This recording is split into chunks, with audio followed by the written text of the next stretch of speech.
Salut Christophe, bienvenue sur le podcast W. On est ravis de t'accueillir et moi particulièrement aujourd'hui. On se connaît déjà mais on aura l'occasion d'en parler. Aujourd'hui l'objectif de ta venue c'est que tu nous parles un petit peu de ton expérience. Tu as eu une vie bien remplie, tu as fait plein de choses et tu continues à faire plein de choses. Et l'objectif aujourd'hui c'est de comprendre un peu tous les parallèles que tu as vécu avec aussi le monde de l'entreprise. On va parler de sport, on va parler d'endurance, on va parler de carrière militaire, on va parler de coaching. Dans un premier temps, je te demande de te présenter, dis-nous un peu qui tu es et un peu parler de ton parcours, s'il te plaît. Alors bonjour Romain, bonjour à toutes et à tous. Donc merci de votre invitation. Donc je m'appelle Christophe Yamas, j'ai 53 ans. Je suis marié à Adeline depuis 1995. Nous avons 5 enfants. Et voilà, donc j'ai démarré par l'armée, carrière militaire. Je me suis engagé au titre de l'artillerie en 1991. Ok. Et j'ai quitté l'armée en 2007. Ok. Parallèlement, j'ai démarré le cyclisme, donc c'était en 1983, et le triathlon en 1988. Voilà, donc j'ai fait mon premier Ironman en 1997. Ok. Voilà. Après, mon premier double Ironman, je l'ai fait en 2003. Ok. Premier triple Ironman 2003. Pour rappel, un Ironman. Et c'est né à Hawaï en 78. C'est 3,8 km de natation, 180 en vélo, 42 en courant. C'est pour moi le triathlon. Voilà. Après, on a créé des distances plus courtes. Donc voilà, j'ai fait un premier Ironman 97. 2003, j'ai fait donc un premier double Ironman, triple Ironman. 2004, DK Ironman, DK triathlon. X 10. Voilà, 38 km de nage, 1800 en vélo, 422 en courant. En tout, j'ai fait à peu près 50 distances Ironman. En tout. Voilà, j'ai 2 titres de champion du monde, par équipe et individuel. Numéro 1 mondial en 2004, sur tout l'ensemble de la saison, parce qu'en 2004, en fait, avant le DK triathlon, j'ai fait 4 doubles Ironman et un DK Ironman. J'ai fait 18 distances. Wow. Ironman. Voilà, donc ensuite, je quitte l'armée donc, en 2007. Je rentre dans la sécurité privée parce que j'avais des examens par rapport à l'armée. Je suis officier de sécurité. Donc ce qu'on appelle vulgairement garde du corps, quoi. Voilà. Et comme j'étais entraîneur triathlon, j'avais des diplômes depuis 95, je quitte le monde de la sécurité et je décide de démarrer le coaching. J'aime pas trop coaching, plus moi je me considère comme un entraîneur triathlon, Ok. mais bon, j'avais marqué coach sportif.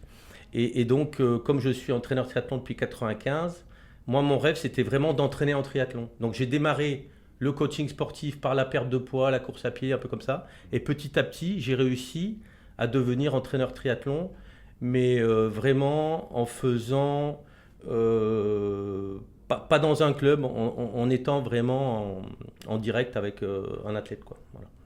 Génial. Il y a t'as fait donc plein de choses. Oui. Je commence sur l'aspect, donc tu as parlé tout de suite un peu de l'aspect Ironman, mais donc triathlon, donc sport d'endurance, d'ultra-endurance même, Oui. surtout.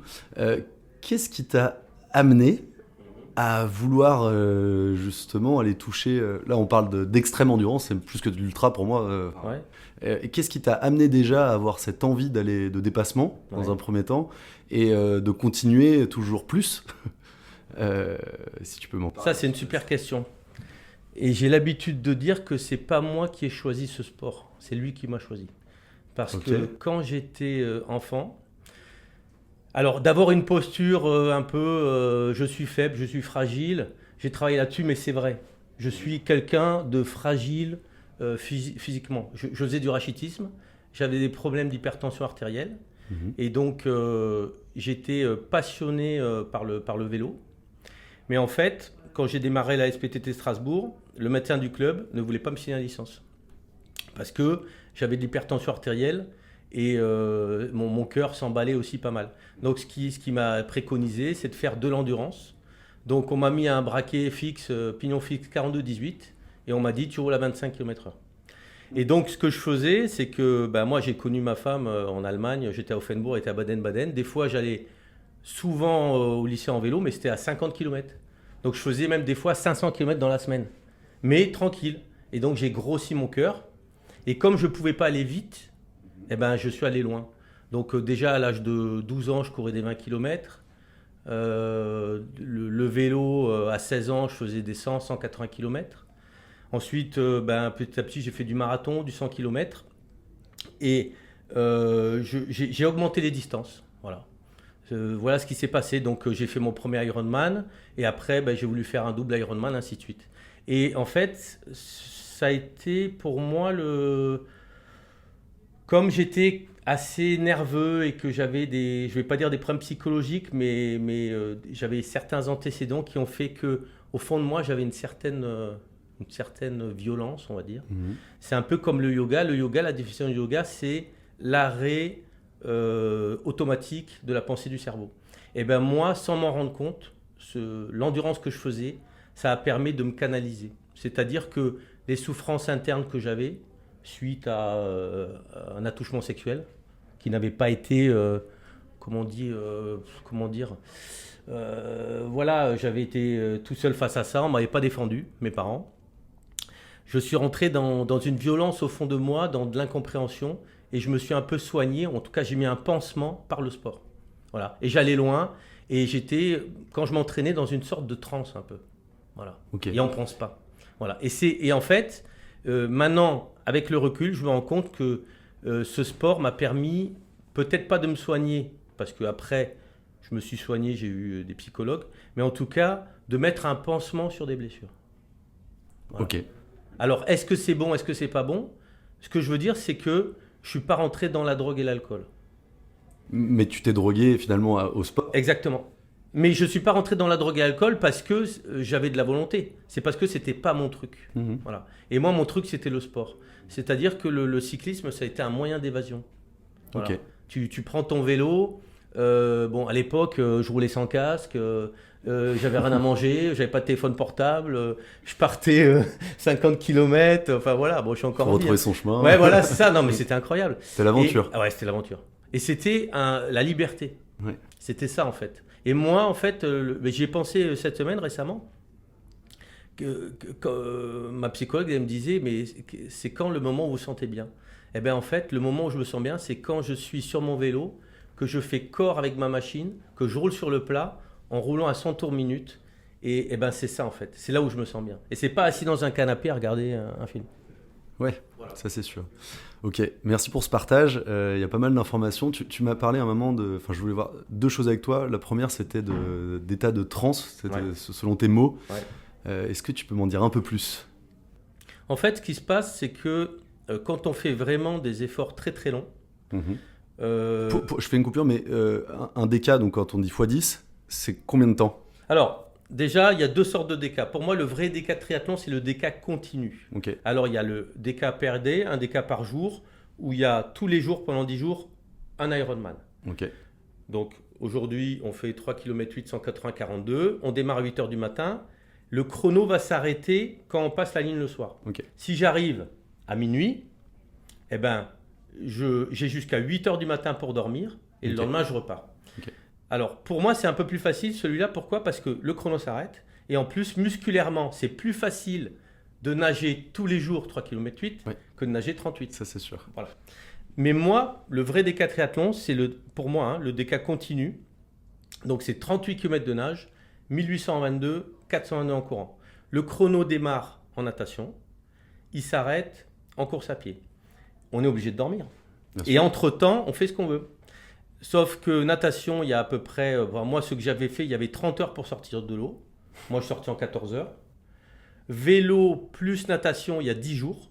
Parce qu'on estime que si tu n'as pas nagé 3 km 8 et fait 1800 en vélo en 10 jours, les 422, tu les feras pas en 4 jours. Ouais. Et donc, dans la réglementation, il y a 14 jours pour tout faire. Voilà. Donc moi, mon record, c'est 9 jours. Et le premier que j'ai fait à Hawaï, c'est 11 jours. Alors... on rentre dans un état de transe. Pourquoi? Parce que le but, j'ai remarqué, c'est d'être désolidarisé le plus vite possible. Voilà. Quand tu parles de désolidariser, tu parles du mental et du physique? Et du physique. Okay. Voilà. Et ça, plus vite on va être dissocié et moins on va souffrir. Voilà. Et ce qui se passe, c'est que moi, je fais beaucoup d'auto-hypnose. Ok. C'est-à-dire que... Donc tu le travailles aussi en amont? Ah oui. Moi, j'ai fait beaucoup de recherches sur le sommeil, sur l'auto-hypnose. Après, la nutrition, la micronutrition. j'ai écrit une méthode qui s'appelle Réussir durablement en triathlon, où il y a 10 paramètres. Et cette méthode, je la transmets aux athlètes que j'entraîne.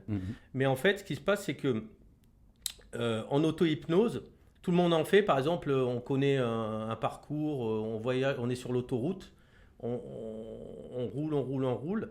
Et à un moment, on se dit, je suis déjà là. Et en fait, on a fait quelque part de l'hypnose. On n'a pas dormi.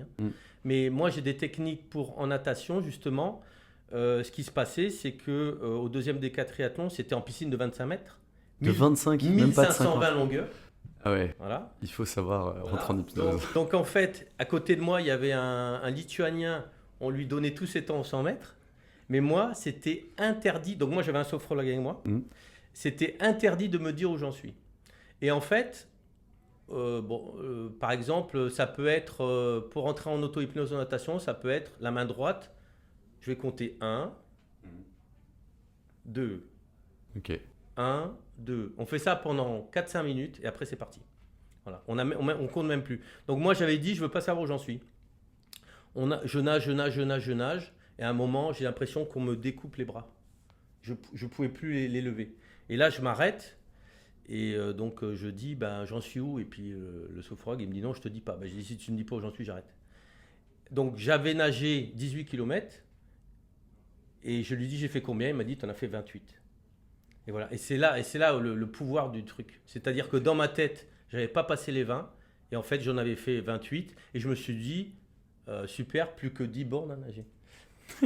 Plus que 10 bornes à nager. Voilà. Donc c'est ça l'auto-hypnose. Et il y a aussi, par exemple, en vélo, pas de compteur, pas de montre cardiaque, rien du tout. Ok. Voilà. Donc à minuit, je me couche. 4 heures du matin, on me réveille. Et je ne fais pas un des 4 triathlons. C'est-à-dire que tous les jours, je pars faire ma journée de travail. Voilà. Ta journée de travail, donc là tu travaillais à ce moment-là. Ma journée de travail, je parle de la course pour moi. Ok, d'accord. Oui, ok. C'est-à-dire que je ne pars pas faire un des 4 triathlons en natation, je pars faire une séance natation. Et quand j'ai fini ma natation, à minuit, je vais me coucher, rase mémoire, et le lendemain, je dois faire une séance vélo. Voilà, c'est ça. Et donc à 4 heures du matin, mon sophrologue, il me levait, et je partais, et je roulais jusqu'à ce qu'il m'arrête pour manger à midi. Et pareil, je roulais de 4 heures du matin à midi, j'avais l'impression que j'avais roulé 4-5 heures. Mais en fait, j'avais roulé beaucoup plus. Et c'est ça le truc. Ok. Voilà. Et tu m'as parlé de sophrologue. Ouais. On parle d'un sport, entre parenthèses, individuel. Je pense qu'il n'est pas si individuel que ça. Et j'aimerais justement parler un peu de ça. Comment aujourd'hui, toi, tu as vécu cette époque-là aussi, et dans l'accompagnement? C'est-à-dire qu'aujourd'hui, même dans une entreprise, quand quelqu'un performe, finalement, c'est un agrégat de plusieurs personnes qui l'aident à performer. Tu me parles de sophrologue, peut-être de coach sportif, d'entraîneurs sportifs qui t'ont accompagné. Je pense aussi le biais de la famille qui est important. Est-ce que tu pourrais me parler un peu de cette notion de réussite collective finalement? Disons qu'à l'époque, j'avais le don d'être un peu mal entouré. C'est-à-dire qu'il y avait pas mal de gens qui venaient. Et Adeline me dit fais attention, lui je le sens pas, tout ça machin. Donc j'avais pas mal de militaires qui étaient avec moi qui étaient très bien. Mais il y avait quelques personnes qui venaient un peu pour le voyage, quoi. Okay. Parce que moi j'étais assez... c'est-à-dire que moi j'emmenais un équipier à Hawaï ou en Équateur, il payait rien, quoi. C'est moi qui payais tout. Donc en fait...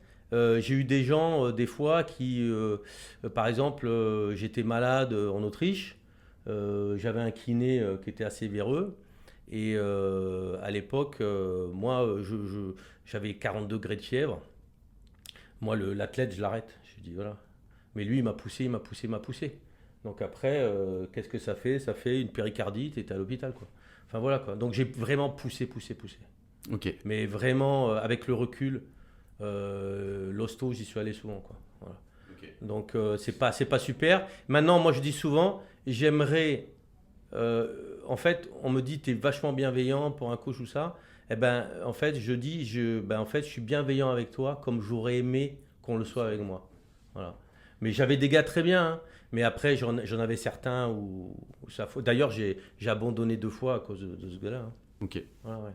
Mais c'est important d'être entouré, mais c'est vrai que il y a 20 ans, ça démarrait. Il y avait qui faisait les trucs bien? Il y avait Louis Wilpaner, un militaire autrichien, qui lui avait vraiment planifié tout, qui était bien entouré.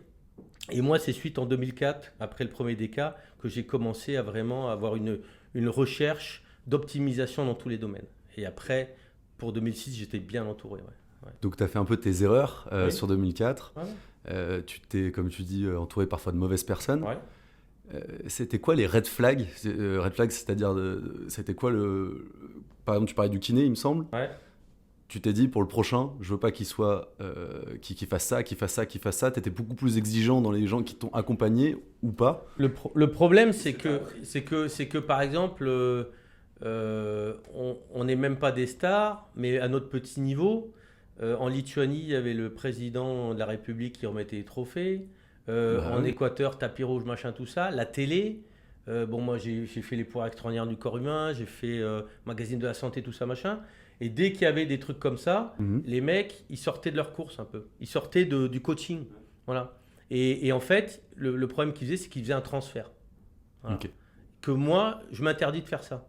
C'est-à-dire que l'athlète s'y réussit, c'est grâce à lui. Mais en fait, les gars, il y en a, ils signaient des autographes, quoi. Voilà, et c'est ça le problème.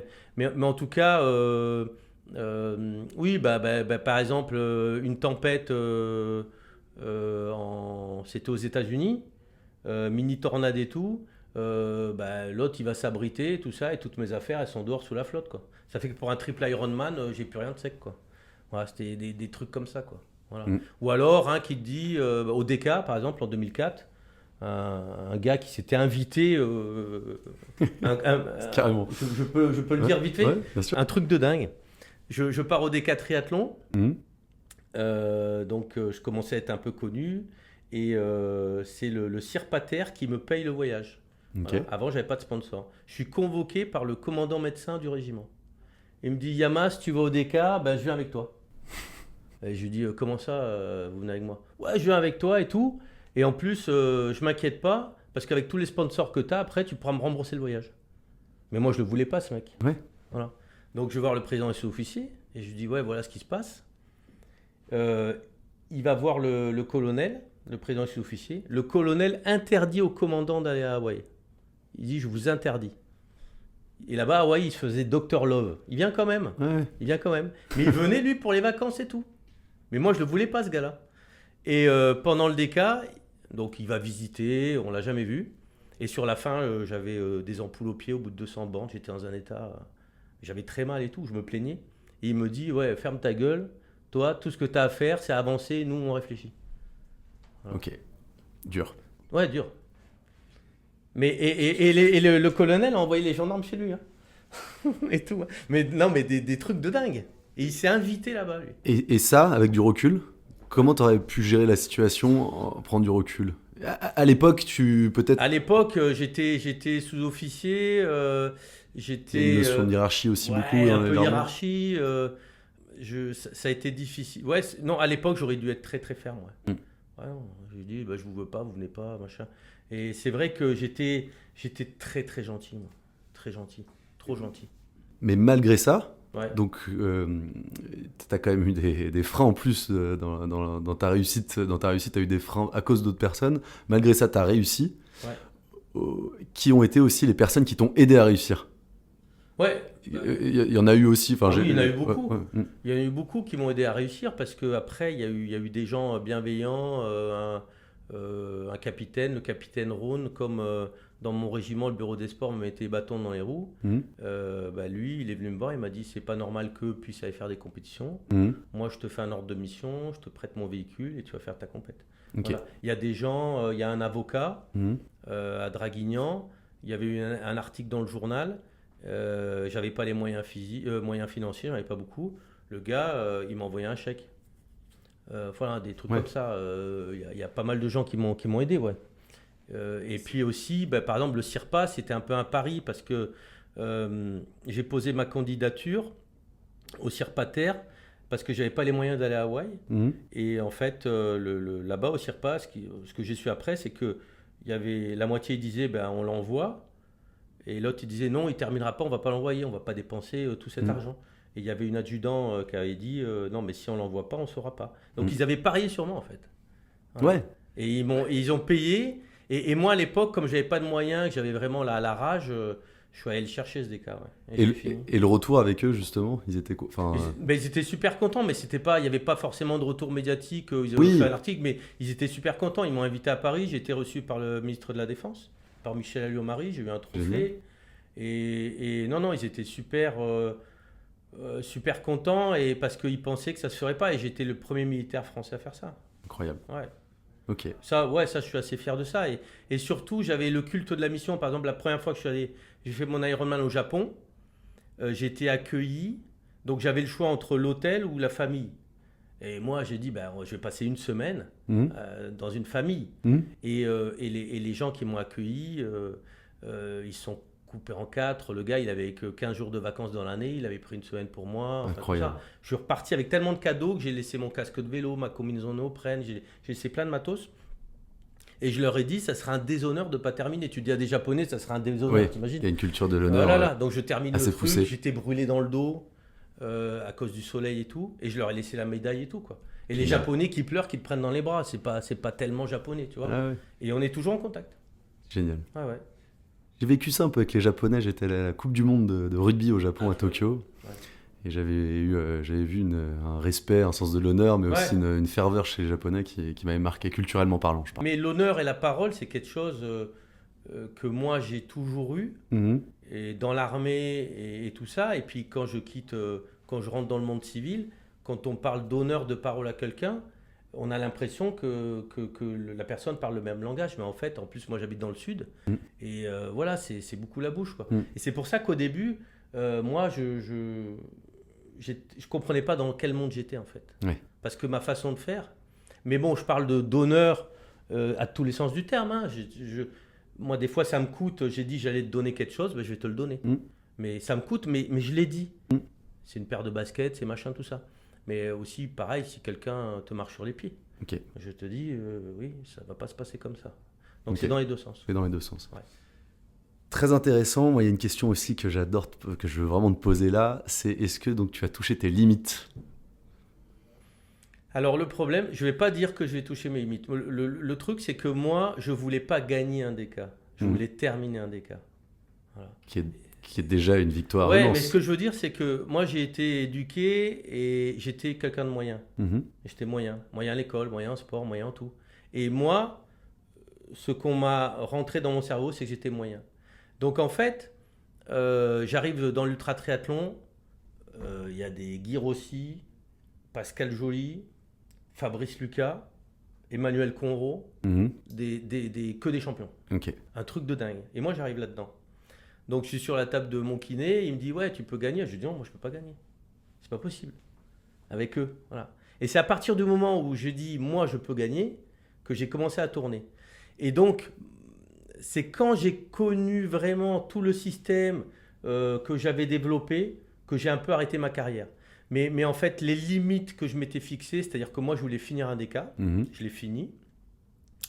Et donc en 2004 et en 2006, je fais 48 heures de moins. C'est-à-dire que l'expertise que j'ai eue... Ouais, c'est énorme, 48 heures. C'est énorme. Et en 2006, je termine le DK, je n'ai pas une ampoule au pied. C'est-à-dire que j'ai les fesses en super état, je mettais un tube de Mitosil dans le cuissard tous les matins dans un cuissard neuf. On m'a presque reproché d'être en bon état. Comme s'il fallait en plus souffrir... y en a qui avaient des furoncles, des machins, voilà. Donc les limites, mes premières limites au DK, en fait pendant toute une vie, une vingtaine d'années, on s'entraîne à gravir l'Everest, on le gravit, et derrière l'Everest, en fait, il n'y a rien, en fait. C'est ça le truc.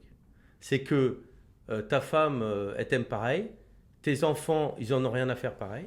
Alors pas maintenant, parce qu'ils sont adultes, mais c'est vrai que moi... je rentrais d'un double Ironman. Ouais, bravo. tu vois le truc. C'était normalisé. Ouais, normal. Ouais, tu les as mal habitués aussi. Ouais, c'est ça. Tu fais 42 bornes en courant. Ouais, t'es en retard pour le lave-vaisselle. Enfin, voilà, quoi, tu vois. Et c'est ça le truc. Mais en tout cas, maintenant, je sais que mes enfants, ils sont vachement fiers et tout. Ouais. Mais non, mes limites, non, je les ai pas atteintes. Non. Tu viens de faire une métaphore que j'ai beaucoup aimée sur l'Everest. Ouais. Donc tu as gravi, on va dire, l'Everest c'est le deuxième DK, on va dire, ou encore, je parle sportivement, Et tu t'en regrimpes un qui est différent aujourd'hui. Tu m'as parlé de la transition à passer coach. Tu n'aimes pas le mot coach, mais on va dire entraîneur triathlon. Ouais. Je peux en parler facilement parce que aujourd'hui tu es mon entraîneur. Donc, et je prépare donc un Ironman avec toi, l'Ironman de Nice dans quelques mois. Donc je sais de quoi je parle. Et donc je te connais maintenant depuis un an, ouais, c'est ça à peu près. Je sais comment tu fonctionnes. Et aujourd'hui, moi aussi, je voulais aller sur un aspect que j'aime beaucoup, c'est faire le parallèle aussi entre le monde de l'entreprise aussi et cette notion de performance qui m'anime aussi au quotidien. Alors moi, à travers mes projets d'entrepreneur, mes projets aussi sportifs à mon échelle. Et aujourd'hui, je vois quand même énormément de parallèles entre l'entraîneur, le coach et aussi le manager. Ouais. C'est assez intéressant. Ouais. Et j'aimerais justement que toi, tu parles un petit peu de ton rapport à tes athlètes. Athlètes, on Moi, va je dire. dis athlètes. Ouais. Le rapport que tu as avec les athlètes, ton engagement aussi avec eux, ton ressenti. J'aimerais que tu me parles un petit peu de ça.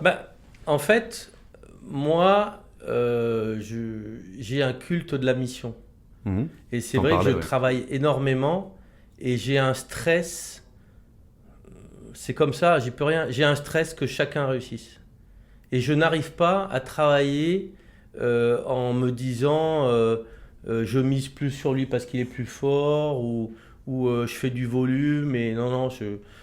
Donc moi, mon objectif souvent, c'est de...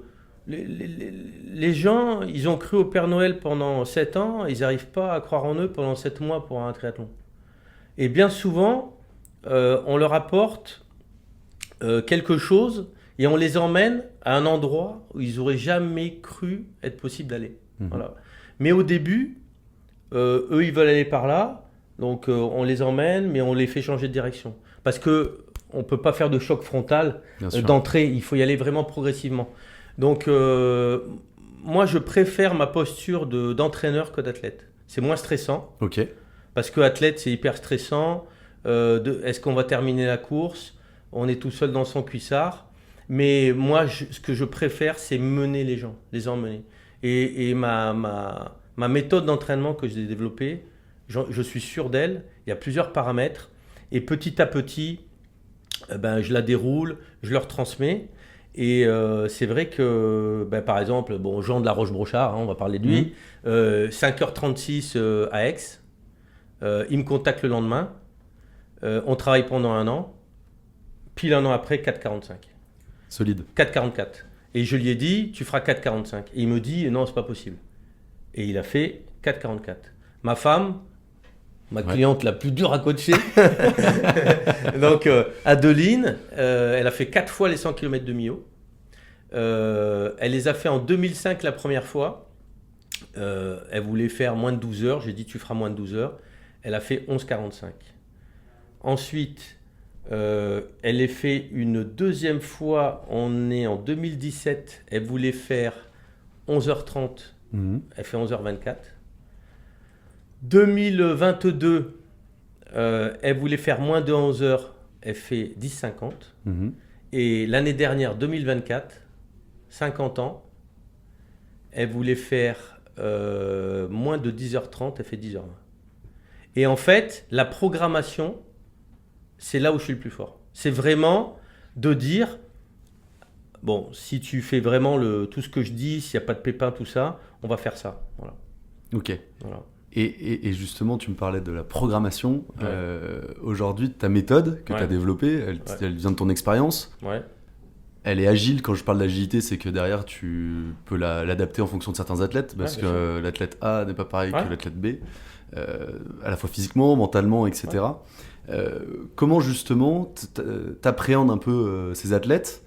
Comment tu arrives justement à t'adapter? Finalement, il y a une notion d'adaptation aussi. Il faut qu'ils s'adaptent à toi, mais inversement, tu t'adaptes à eux.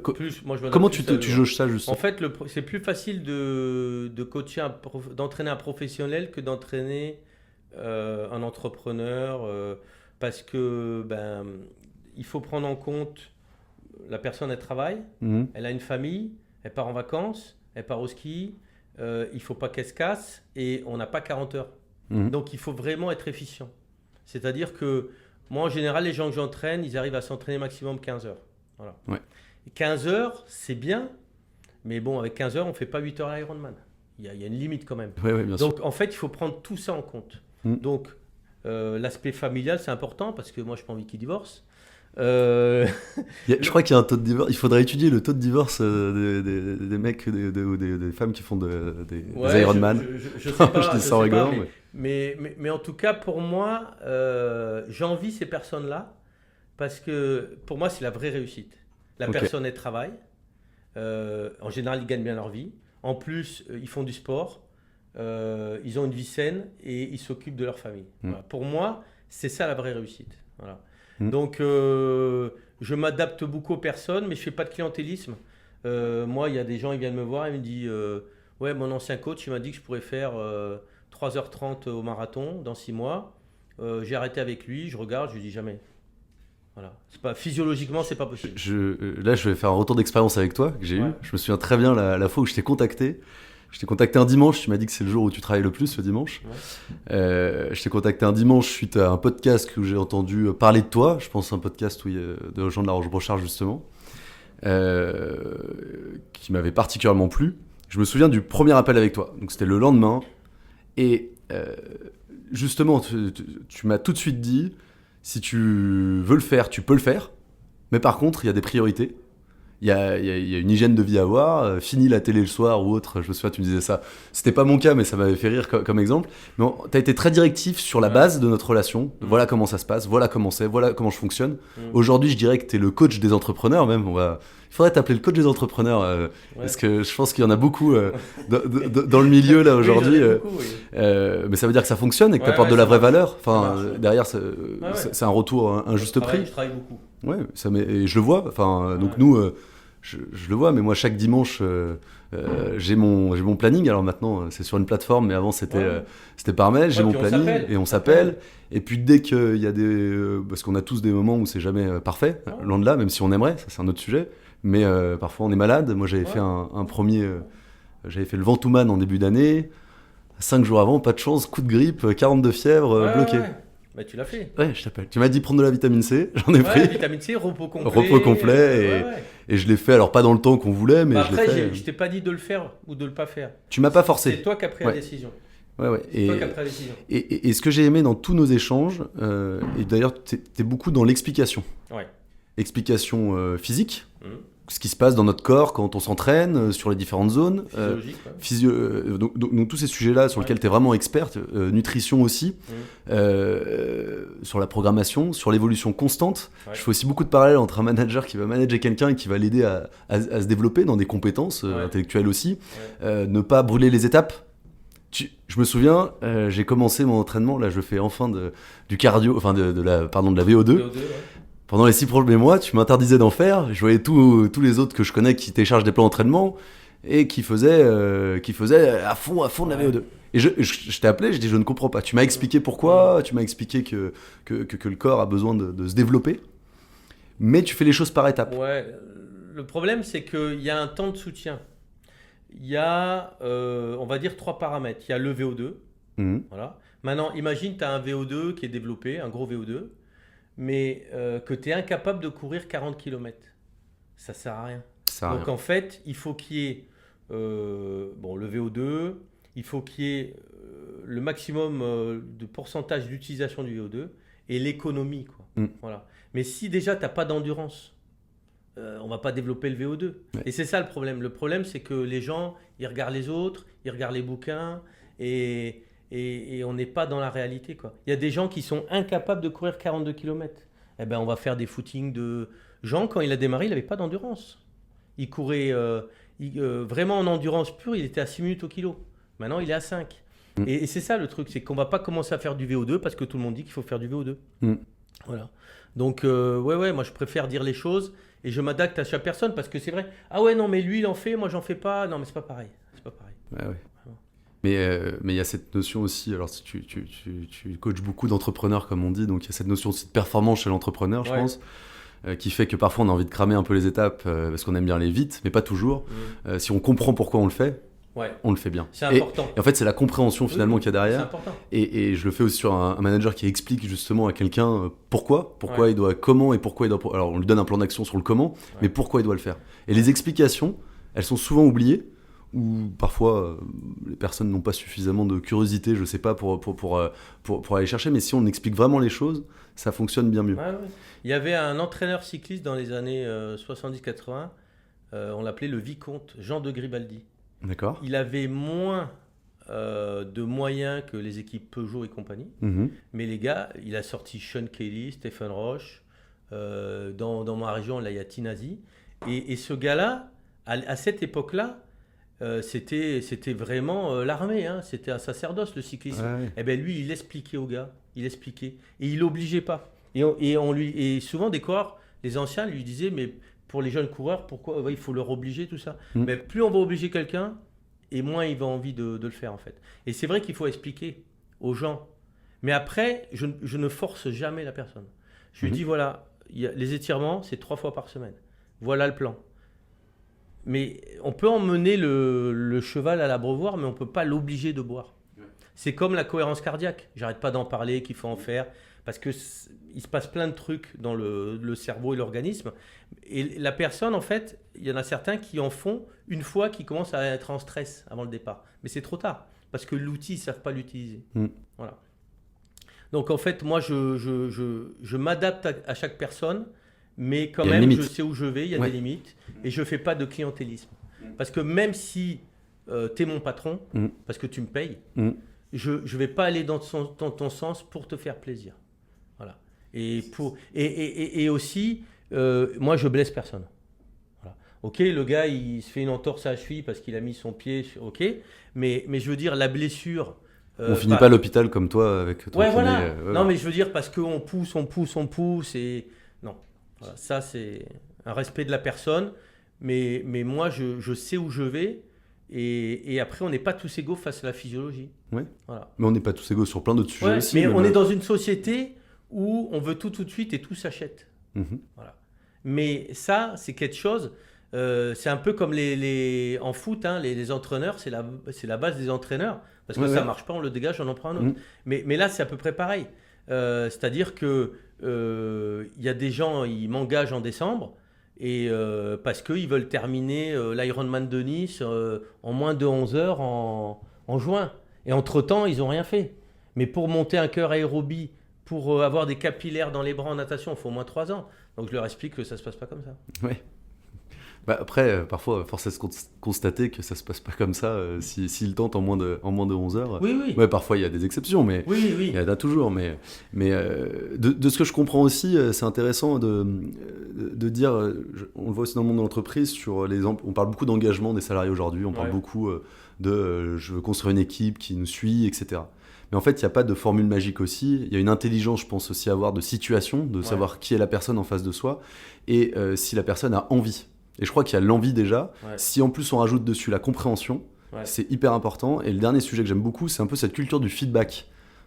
Par exemple, je sais qu'à chaque fin de séance d'entraînement, moi je remplis un petit questionnaire, une note sur 10 sur comment je l'ai senti, voilà, mes sensations. Et je fais le parallèle en entreprise, on fait aujourd'hui des études sur l'engagement, on appelle ça l'étude NPS, qui est aussi sur 10, comme par hasard, qui nous permet aussi de juger quel est l'engagement du collaborateur, comment il se sent dans l'entreprise, etc., etc. Et en fait, cette culture du feedback, elle permet aussi d'adapter adapter les outils pour aider la personne.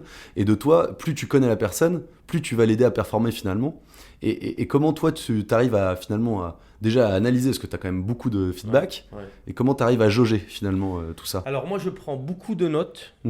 Au début, quand j'entraîne quelqu'un, je vais faire...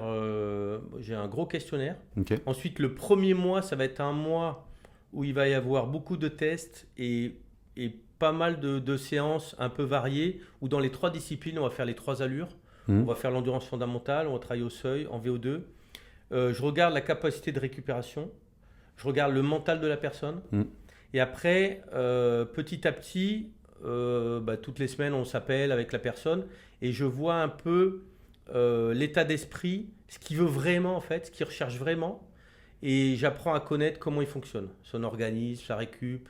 Il y a des gens, ils sont... de toute façon, tous les gens que j'entraîne, je suis plus freineur. Je les freine plus. Voilà. Parce qu'en fait, ils sont crevés et ils sont étonnés quand je dis non, stop, repos. Non, là, la séance VO2 sur Zwift, on ne la fait pas. On fait une séance d'endurance. Et ils sont déçus. Parce que dans l'esprit, dans notre éducation judéo-chrétienne, il faut souffrir pour réussir. Plus tu vas souffrir, plus tu vas réussir. Alors que c'est contre-intuitif et c'est pas vrai en fait. Parce qu'on a une limite physiologique. On a une limite. C'est intéressant ce que tu dis parce qu'automatiquement, j'ai le ressenti que c'est une forme d'échec. Oui, c'est une forme d'échec. J'ai eu un moment, on a tous des moments où on est bien et d'autres moins bien, plus fatigués que d'autres. Ouais. Et dans les moments de fatigue, on rentre parfois dans un schéma de culpabilité, à se dire mince, je tiens pas l'entraînement, mince, je tiens pas ça, donc on continue à forcer. C'est incroyable. Toi, tu m'as stoppé à un moment. C'est incroyable parce que tu acceptes que toutes les séances se passent bien. Voilà. Et on n'accepte pas quand ça ne va pas. Et on devient un champion du monde de l'entraînement. C'est-à-dire que moi, m'entraîner, des fois, ça me pesait. Et je faisais ce qui va. Mais en compétition, j'étais transcendé. Et il y a beaucoup de gens comme ça, il faut qu'ils fassent l'entraînement à la minute près, toute la préparation. Et ils n'acceptent pas un changement. Mais on ne fait pas un plan. Quand on achète un plan d'entraînement en ligne sur 26 semaines, c'est n'importe quoi. Ouais. Parce que ce n'est pas du personnalisé. Moi, j'envoie le plan d'entraînement pour 15 jours et j'adapte. Mais quand quelqu'un est complètement épuisé, le fait de le faire récupérer, il va plus surcompenser. Il sera plus performant. Et c'est vrai que je ne comprends pas pourquoi la personne elle a ce sentiment d'échec. Ça, je ne comprends pas. Mais c'est peut-être ancré. Moi, je pense que c'est dans l'éducation. Ouais, c'est dans l'éducation. Ouais. De toujours être dans la performance, mais finalement... j'aime bien la métaphore quand on serre aussi le poing longtemps. Ouais. Au bout d'un moment, on n'y arrive plus. Et quand on arrive enfin à essayer d'ouvrir la main, au fur et à mesure, on a la main hyper fatiguée et on a du mal à le faire. Et en fait, la pression qu'on se met constante, elle est dure à accepter parce que le principe de récupération est hyper dur à accepter. Dans le monde plus aussi du business, mais c'est aussi un peu la même chose. Il faut qu'on est dans une exigence toujours de croissance, de développement, et on l'accepte complètement. Comprendre que cette... qu'elle se fait par des phases. Il y a des phases d'accélération, des sprints. Ça se fait. C'est pas, quand on produit par exemple un logiciel, les équipes techniques, c'est drôle mais c'est les mêmes mots, fonctionnent par sprint. Ok, on fonctionne par sprint, on va réussir ça, on fait une semaine de sprint là-dessus, et après on fait le débrief, qu'est-ce qui a marché, pas marché, on réadapte le sprint de la semaine d'après ou dans 2 semaines. Et finalement cette notion de accélération, décélération, pour faire de l'endurance finalement, parce que c'est ce qu'on fait, ce qu'on cherche, elle est dure à jauger. Et se faire accompagner aussi, ça permet d'avoir cette prise de recul.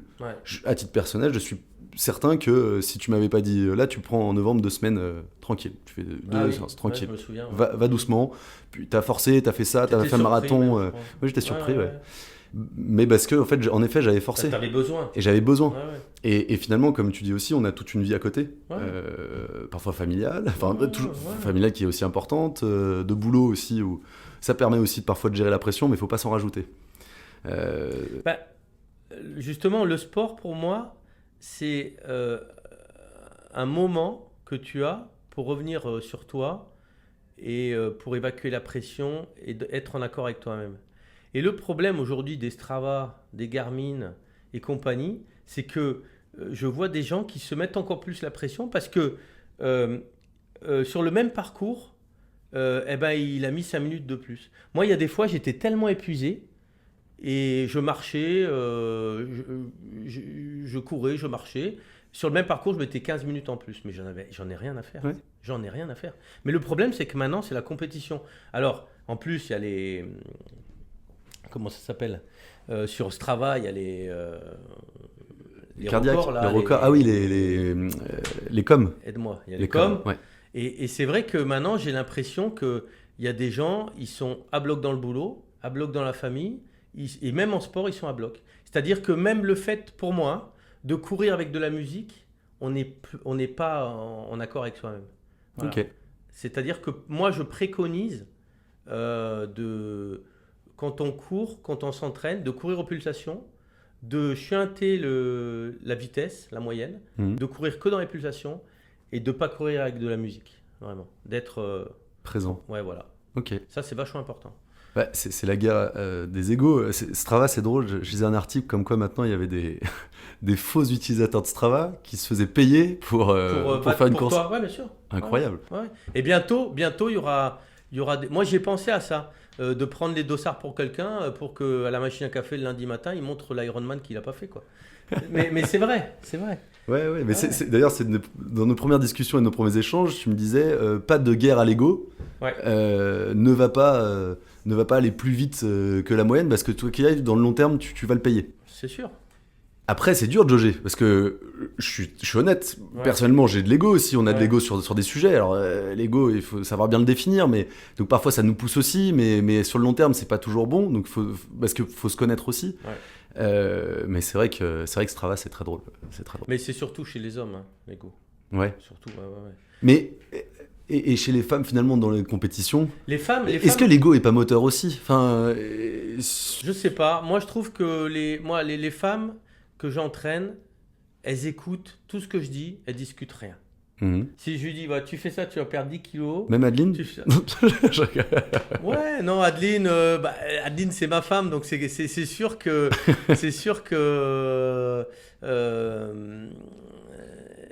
je peux pas lui donner des ordres à Adeline. Je peux pas lui donner des ordres. Et j'en rigole souvent, je dis c'est l'athlète la plus difficile à coacher, mais c'est pas vrai. Tu m'as déjà dit en rigolant. Mais en fait, quand t'emmènes ta femme sur un 100 km, qu'au bout de 70 bornes, elle a le dos en vrac, qu'elle est blanche, qu'il y a 5 enfants derrière à la maison, et que toi, t'es le tortionnaire avec le fouet qui l'a fait avancer, c'est dur. C'est vachement dur, quoi. Et elle attend que tu la pousses en plus. Tu vois ? Mais c'est une machine. Oui. Moi, j'en suis très fier. Hein, je veux dire. J'ai fait le Ventoux avec elle. Je l'ai plus vu T'as rapidement. Je l'ai plus vu, non. T'as vu ? Donc, t'avais le groupe de cyclistes. Vraiment, ils étaient balèzes. Hein, tous les jeunes.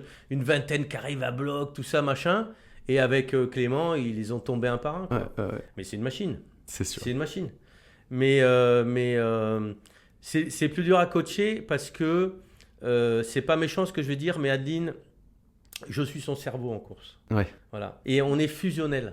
Oui, mais ça, c'est une relation. Donc, plus. Et Adeline, si je suis pas là aux 100 km, si je gère pas, elle le fait pas. Et elle ne veut pas gérer, elle. Elle ne veut pas. J'ai accepté qu'elle ne sache pas réparer une chambre à air. Je l'ai accepté. Parce que moi, je peux réparer en 1 minute 30 les yeux fermés. J'ai monté des centaines de vélos. Elle c'est pas son truc, elle s'en fout. Elle va faire l'Ironman Dex. Mais je suis conscient que si elle crève, c'est fini. Voilà. Et je l'ai accepté. Je l'ai accepté.